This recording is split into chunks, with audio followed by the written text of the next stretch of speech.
Tenemos a Alejandro Vera, vicepresidente técnico de Asobancaria en el periódico de Cartagena.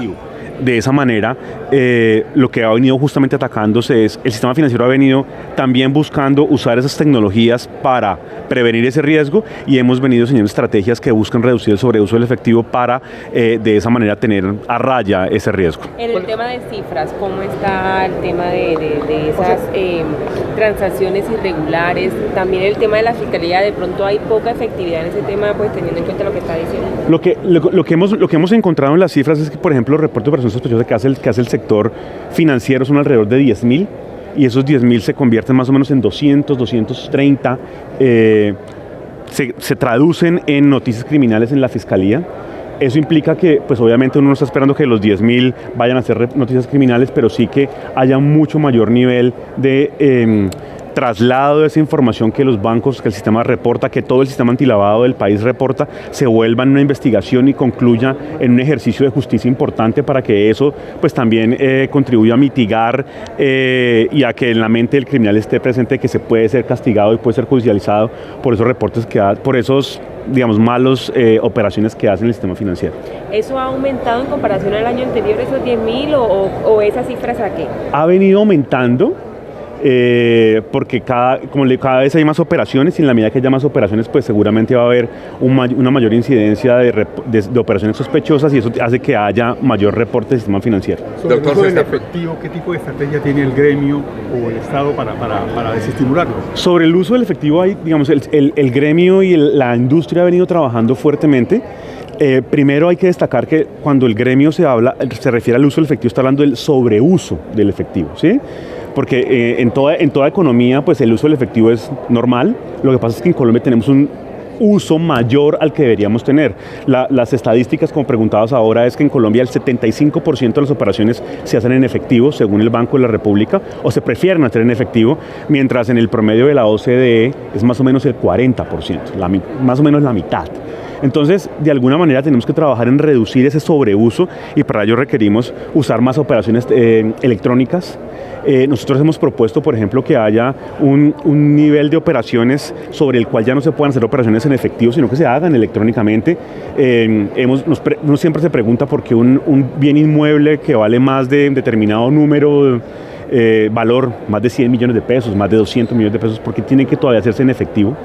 Una tractomula, un vehículo de lujo, porque tiene que transarse también la compraventa en efectivo. Eso debería buscarse alguna manera de restringirse para que se pueda hacer a través de medios electrónicos. Tenemos que trabajar en educación financiera.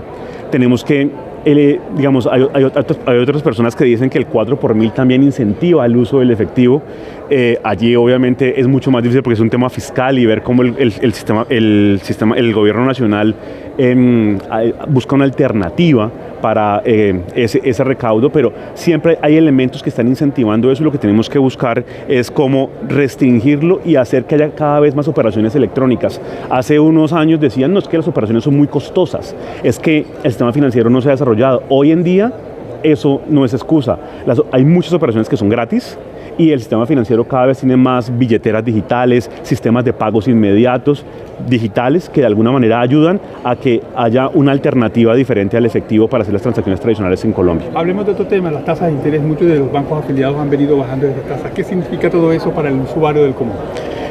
Es una muy buena noticia para el usuario. Ya hay digamos, creo que hay 5 entidades, no, las 4, el Grupo Aval, Bancolombia, Da Vivienda, BBVA, 7 entidades, el Fondo Nacional del Ahorro también, 8 entidades que se han sumado a esta estrategia de reducción de tasas de interés, un poco anticipándose lo que el Banco de la República seguramente va a seguir haciendo, y eso es una muy buena noticia porque hace parte del acuerdo nacional que se ha buscado un poco esa llamado que hizo el gobierno nacional de que la banca tenía que apoyar la reactivación económica y la banca está respondiendo, reduciendo las tasas de interés para el sector de vivienda, un sector que es muy importante porque multiplica el crédito y de esa manera la actividad económica. Eso es una muy buena noticia para los usuarios. Estamos hablando de tasas de interés en vivienda alrededor del 14% hace un mes, ahora estamos hablando de 10%, una reducción de 400 puntos básicos que seguramente va a contribuir a que más personas puedan hacer su cierre financiero, adquirir vivienda y de esa manera que la economía crezca más rápidamente en los próximos meses. Antes de esta medida, ¿cómo estaba la cartera hipotecaria? La cartera hipotecaria venía creciendo, pero no venía creciendo tanto como en los años anteriores. La cartera vencida se había comportado, bastante bien porque los colombianos son bastante buena paga, sobre todo en crédito de vivienda. Lo que vamos a ver es seguramente un crecimiento importante de los desembolsos de vivienda, porque esa reducción inmediatamente ayuda, beneficia, incentiva la adquisición de vivienda bis y no bis, y de esa manera los créditos. Doctor Alejandro, se está aumentando el lavado de activos con criptomonedas, monedas digitales, todo esto de tipo. ¿Qué está pasando con eso? Yo no puedo asegurar que se esté aumentando, hay un mayor riesgo, porque la llegada, es como todo en tecnología, la llegada de mayor riesgo, de mayor tecnología, de nueva tecnología, hace que sea más complicado su rastreo. Creo que el sistema financiero y el gobierno nacional han venido trabajando en el tema de cómo buscar que los criptoactivos no sean una fuente de lavado de activos, y ahí venimos trabajando, el sandbox de la Superintendencia Financiera, lo que ha hecho el gobierno nacional, y cómo el sistema financiero también ha buscado de alguna manera adaptarse a estas nuevas tecnologías y cómo prevenir de esa manera el riesgo de lavado de activos. ¿Es fácil hacer ese rastreo? Fácil entre comillas, pues nunca será fácil, porque siempre hay un ejercicio de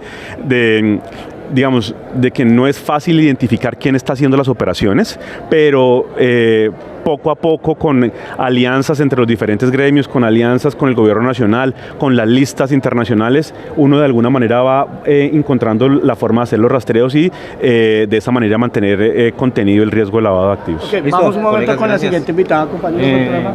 Doctor, gracias. Vale. Nos mantenemos ahí, ya viene la señora ex vicepresidenta. Bueno, vamos ahora con la señora ex vicepresidenta de Colombia, la doctora Marta Lucía Ramírez. Doctora, muy buenas tardes, muy buenos días. ¿Cómo están? Muy buenos días a ustedes. ¿Qué tal? Quería hacerle una pregunta. Usted estaba diciendo de que Colombia... Doctora, un poquito más adelante, doctora Marta Lucía. Un poquito más. ¿Adelante? Sí, okay. Ahora sí.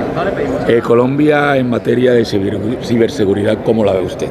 Bueno, yo creo que está haciendo un esfuerzo grande, no solamente el gobierno, sino sobre todo el sector privado también invirtiendo en tecnología, porque sabemos que el riesgo de la ciberseguridad es enorme. Cualquier bloqueo, el malware o cualquier bloqueo que se haga en los servicios públicos y demás puede tener unas consecuencias funestas. Pero acá lo más importante dentro de todo este Congreso de Riesgos de la Asociación Bancaria es la toma de conciencia sobre cómo debemos cerrar cualquier vía para la financiación del terrorismo y para el lavado de activos.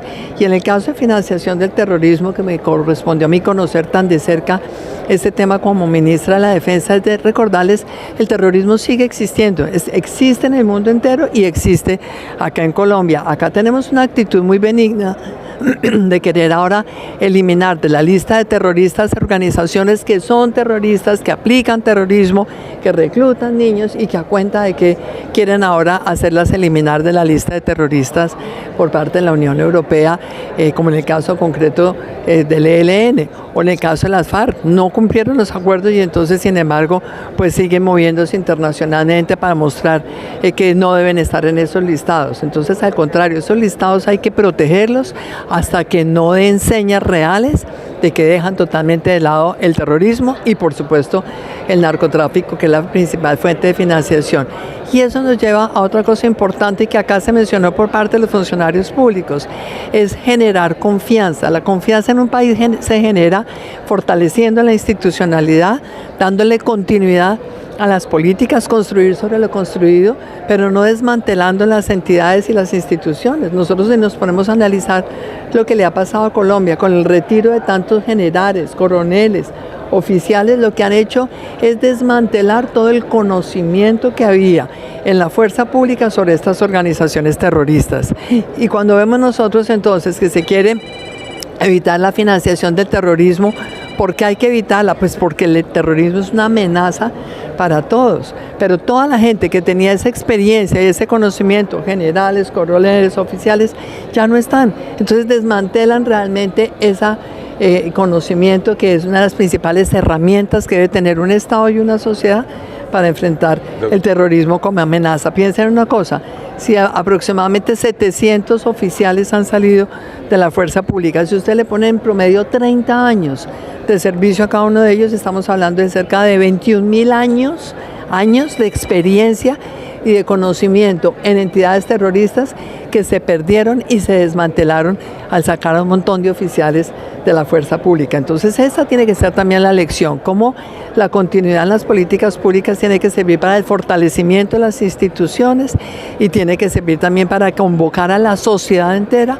a estar alerta frente a los riesgos que significa el terrorismo nacional, el terrorismo internacional, las organizaciones terroristas radicales que operan en otros lugares del mundo también lo están haciendo en Colombia ya por esa vinculación que tienen con el narcotráfico, y ese es un tema muy importante para el sector financiero, pero en general para todo el sector real de la economía. Doctora Marta Lucía, ¿ha subido el lavado de activos, la financiación del terrorismo en Colombia en los últimos 2 años? Yo realmente creo que lo que hay es por parte del sector financiero y de los entes reguladores con unos controles muy estrictos que han logrado impedir de alguna manera que sean exitosos en ese sentido. Pero ¿está Colombia al acecho? Claro que sí, cada vez más. ¿Por qué?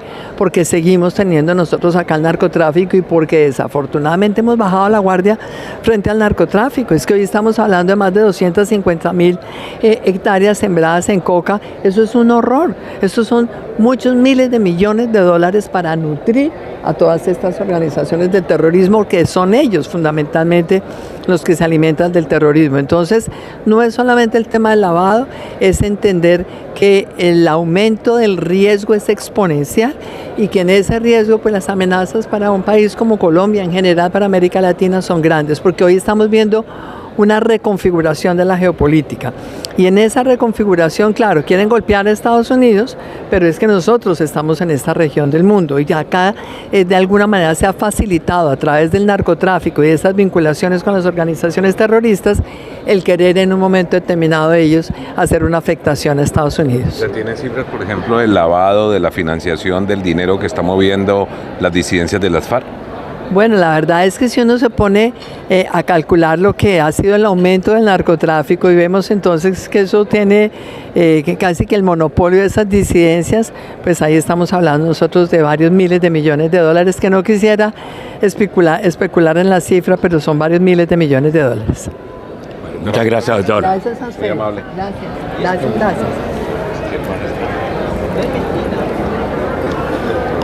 Y que Tomasa Prieto se llama la